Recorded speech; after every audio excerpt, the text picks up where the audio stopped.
સુરતના સણિયા હિમાદની નર્મદા નદીના કિનારે આવેલા પોઈચામાં પરિવાર ગયું હતું. મંગળવારે 6 બાળકો સહિત 7 શ્રદ્ધાળુઓના ડૂબવાની ઘટના બાદ શોકનો માહોલ જોવા મળી રહ્યો છે. સ્થાનિક નાવિકોએ મૃતદેહની શોધખોળ શરૂ કરી હતી. પાણી ઊંડા હોવાથી તંત્રએ એનડીઆરએફ તથા ભરૂચ, વડોદરા, રાજપીપળા અને કરજણથી ફાયર વિભાગની ટીમો બોલાવી હતી. 7માંથી 4ના મૃતદેહ મળ્યા હતા, જેમને સુરત લવાયા હતા. રાત્રિના સમયે અંતિમ યાત્રા નીકળતા ખોબા જેવડા ગામમાં શોકની કાલીમાં છવાઈ ગઈ હતી. ગામ હિબકે ચડ્યું. સણિયા હિમાદ ખાતે મૃતદેહ કિશોરનો આવ્યો ત્યારે તમામ લોકોની આંખમાં આંસુ આવી ગયા હતા. ઘેરા શોકની લાગણી તમામના ચહેરા પર જોવા મળી હતી.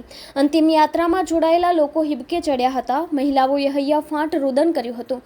સાથે જ આ પ્રકારની ઘટના કોઈ સાથે ન થાય તેવી ભગવાનને પ્રાર્થના કરી હતી. 4 સભ્યોની અંતિમ યાત્રા.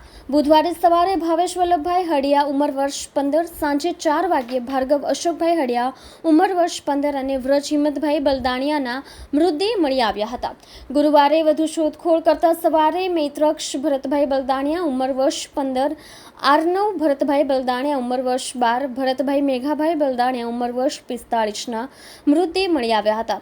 ગતરોજ એક જ દિવસમાં 2 પુત્રો સાથે પિતાનો મૃતદેહ મળ્યો હતો, જેમાં શોધખોળ કરનાર ટીમોને પિતાનો મૃતદેહ નંદેરિયા ગામ નજીક નદીમાંથી મળી આવ્યો હતો.